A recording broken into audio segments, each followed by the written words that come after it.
Alrighty then. This story is called Welcome Starman by Anonpencil. And I should mention that this is a tribute to David Bowie. Well, that being said, let's get into this. Oh boy, a new friend! The sound of the unfamiliar voice is far away at first, but then nearer and clearer with every word. Its cheery tones seem out of place given the circumstances, and it's enough to wake him from his peaceful slumber. The strange new man opens his mismatched eyes to the technicolor world slowly, and he's surprised at the abrupt change of scenery that meets him. It's night there on the hillside, and the wind gently caresses his angular cheek in a soft breeze. The air smells sweet and crisp, like a freshly cut apple or newly trimmed grass. Everything seems bolder and more vivid around him, popping out like some of the visuals in a few of his musical videos. The earth under his back and head cradles him comfortably, as if his body belongs there and is welcome there. Somehow, it's like he's waking up for the first time. How did he get here? Where is this place? He's curious, but not alarmed. He's seen enough in his lifetime that it would take a great shock to truly alarm him anymore. The man takes a moment as he tries to sequence recent events in his mind. The last thing he remembers clearly is being in the hospital bed, surrounded by family and friends. He remembers the sound of the heart monitor beating out a slow and unsteady rhythm, and remembers the way it could have been a new song for him to write. If he'd only had a little more time, that is, and he knew his time was drawing regrettably short. He remembers how he felt hot and cold, all at once, how the hospital blankets started to feel too heavy for his lungs to continue to expand. He remembers that he felt so tired all of a sudden, like everything around him and in him was compelling him to sleep, like he had never slept before. He remembers closing his eyes, just for a moment, thinking that after 18 months of fighting, he's earned a little rest. After singing, dancing, reaching, changing, dreaming, and existing, he deserves a few moments of shut-eye at the very least.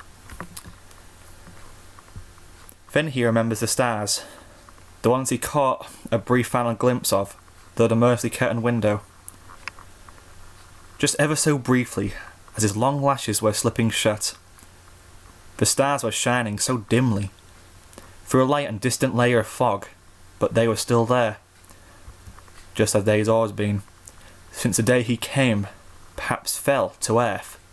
For a second, he wanted to reach out for them, like he had so many times before with his voice, fingers and his mind, but he hadn't the strength then, and he'd left his eyes closed with that far-off sky as he saw last night. But now, he's not there anymore.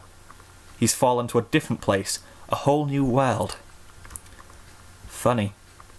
He's always felt otherworldly, and now he supposes he actually is. "My name's Pinkie. What's yours?" the voice says. He's almost forgotten about that voice from before, and he doesn't answer right away.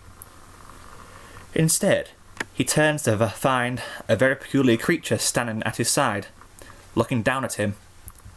She's got a large head, eyes way too big for her, and strange legs with digits at the end. It takes a moment for him to recognise that it's a small horse, a bright pink pony to be exact. It's so utterly surprising that he almost lets out a laugh, delighted by the unexpected presence in some part of his whimsical mind. The pink pony standing next to him is smiling widely, warmly, like nothing at all could ever be wrong. And as he takes a deep breath, he feels his muscles, young and renewed. He feels no pain, no weakness. Indeed, it is like nothing at all is wrong. He raises his head slowly to look over the odd little pink thing next to him in more detail. Her fluffy mane is bouncy, her grin is infectious, and it looks so very glad to greet him. She's certainly strange, it's true, but he was always a little strange himself. The look of her is simple and clear, downright welcoming, and he doesn't feel afraid. He had felt a little afraid before, he realises, in the hospital room, as one does when he sets out to meet the unknown. But he's familiar when striking out to break boundaries and conquer new unfamiliar terrain. So it was only a small fear. This new world he's opened his eyes to, it feels so unreal, so unusual, like him in a way. It suits him. "Hey, mister, you okay?" the pony says, cocking her head quizzically down at him. "Something wrong?" Her voice sounds like bubblegum and incarnate, and it fills him with an odd sense of joy for some reason. He likes it though, and it's kind of her to ask. He realises he has yet to give his name or say a word to her. "Not at all," he says quickly, and finds his voice too light and full of life. Like it hasn't been for years. Except in song, of course. Even in the last year his voice could still ring out in emotion and meaning if he commanded it to. Then he looks up and catches a glimpse of the sky, and he sees the millions of flickering pinpoints of light in the black above him. And it's nothing like it was in that final slit-eyed glance through the window. They're so bright here, so dazzling, like if he reached up once more time, he might graze them with his fingertips. They sparkle so, they call to him, and he knows that they will be here for him in his world too. With a hesitant movement, he reaches up to them, just a little, and he sees his skin in taut, fresh, like new before him.